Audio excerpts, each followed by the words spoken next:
You remember back in the day when I said this? And I don't think this is the thing, okay? I think that Carmelo Anthony is going to be the thing that sets everything off this summer. If not, Carmelo is definitely going to be something the fuck else. But every summer is a new incident, a new outrage, a new way to split all of us up. And the timing always hits when the weather breaks. Always. And did you know what just happened? This just happened. Rodney Hinton Jr. has been charged with the aggravated murder of a sheriff's deputy, Larry Henderson, after hitting him while he was directing traffic near the University of Cincinnati. Now, the story goes even deeper, as Hinton Jr. is the father of 18-year-old Ryan Hinton, who was shot and killed by an officer just the day before. Authorities are now saying Rodney purposely and intentionally struck the deputy as an act of revenge.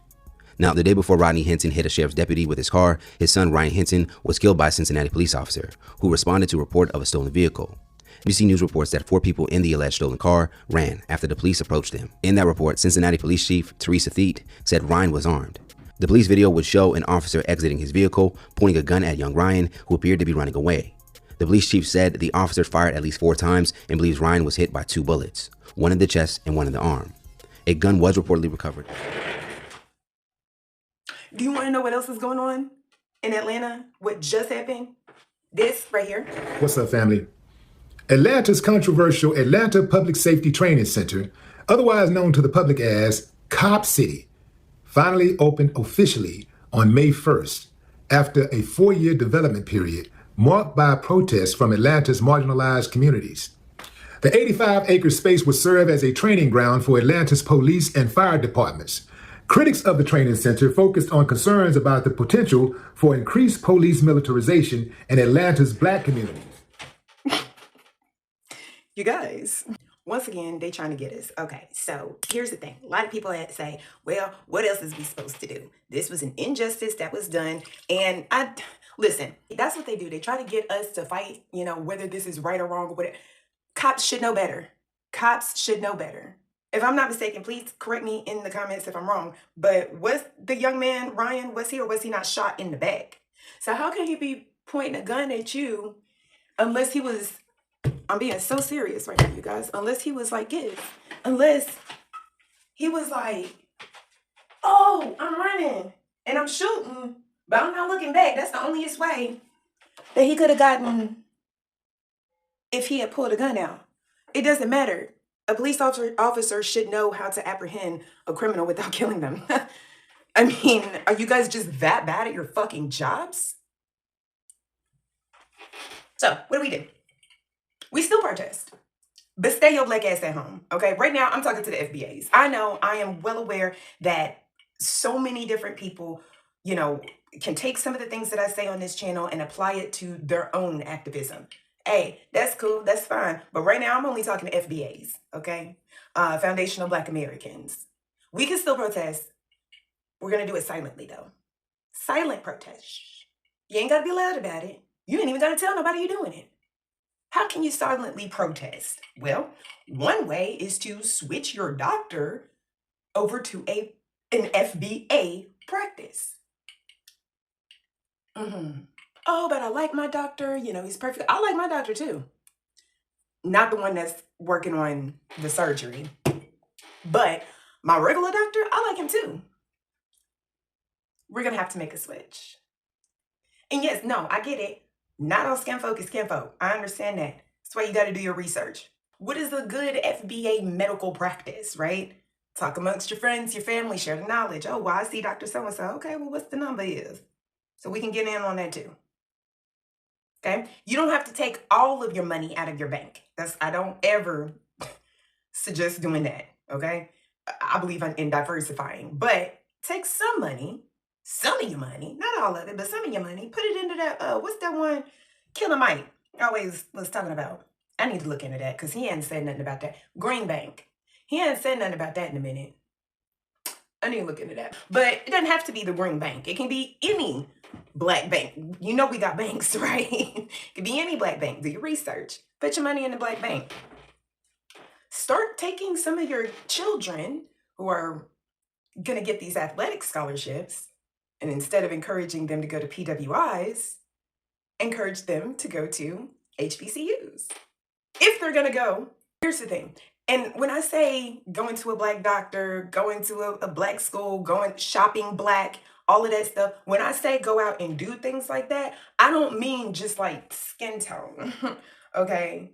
Because I'm not talking about somebody whose parents were from Haiti, but oh, they grew up here. No, no, that's not what I'm talking about. I'm talking about foundational black Americans. Stay on point. Stay on point. Okay? We don't veer off and oh, well, what about this group? What about that? That's what we always fucking do. We always worried about everybody over there. Ain't nobody giving a fuck about us. Okay? So this is the onlyest way that we can be able to do, like, really be able to make some moves. Some big moves. $5 a month. Every single black-owned business that wants to register with a conglomerate of black-owned businesses, $5 a month. $5 a month. That's it.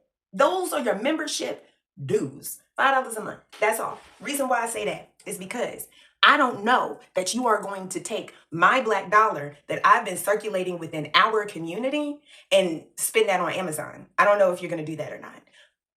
And nobody has any type of right to tell you what you should and shouldn't be doing with your pockets. That's your money. Okay? But $5 a month from every black-owned business in America? Well, I believe that maybe within a year or two, we may be able to have enough money built up in that pot, not to disperse, but to create our own things, the things that we need, like paramedics. Do you have any idea how incredibly racist the paramedics are in Cookeville, Tennessee? They will leave you on the side of the road. They will. If you are black or brown, I'm talking about black folks, but you brown too, you look a little sketchy. They ain't getting you. They're not getting you. They're not getting you. They've been in so much fucking trouble over the years over not getting folks. We need our own paramedics. We need our own cops. Yeah. We need our own alternative to 911. That's what we need. So, step 1, silent protesting. Start pulling your money slowly. I'm not saying do it all at once. I'm not saying just be completely abrupt with it. There are several things that I buy at Walmart or through Amazon that I could buy through black-owned businesses, but the way that they got their prices set up, and see the way that my bank account is set up, you see I got a savings and a checking. So, yeah. So I'm not saying, because it's unrealistic to say, oh, get all of your money. I'm not saying that. That's not realistic at all. But start slowly pulling, if we could start slowly pulling our money out and keeping it within our community. And I mean, really keep it in the community. We might actually be able to get somewhere. Marching is not doing anything. It hasn't done anything in decades. It's not going to work. Protesting, it's not going to work. It's not going to work. The only way that we're going to be good, and listen, I've had this gnawing suspicion because Donald Trump, like, he rounding them up and he getting them out. Like, there ain't nobody crossing the border right now. He really did he doing what he said he was going to do.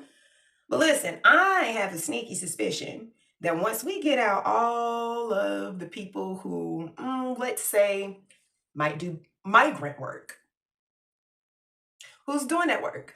Nobody's doing it. You put tariffs on everybody to bring manufacturing back to America, right? Who's manufacturing things? Who's got the infrastructure to handle that? It's not us. It's not America. But if we end up making the infrastructure, who's going to be working them jobs? Because a lot of us, we're not going to let you pay us $3.80 an hour. That's fucking crazy. Are you kidding me? Then I think, that pesky 13th Amendment, where they say you cannot privately own any slaves. You can publicly own them, though. And publicly owned slaves, those are what we call prisoners. They're prisoners. And then you got stories like this where a cop kills a black kid And then shit really escalates because the daddy is saying, you know what? I'm not asking for no fucking GoFundMe. I'm not asking for no pastor to get up and say some nice words. I am not about to turn the other motherfucking cheek. Did you see the way that man walked past all of them motherfucking cops? Baby, he had enough. I kind of felt that in my soul just a little bit. We've had enough. However, if we start to retaliate, do you really think that they don't have enough prisons? They finna open up Alcatraz, baby. Yeah. And over the summer, all these protests and this shit is gonna be happening. They will be Cop City. Man, them motherfucking Atlanta cops, yo, they are itching to use them brand new toys they got. They're itching for it. Oh, they're preparing.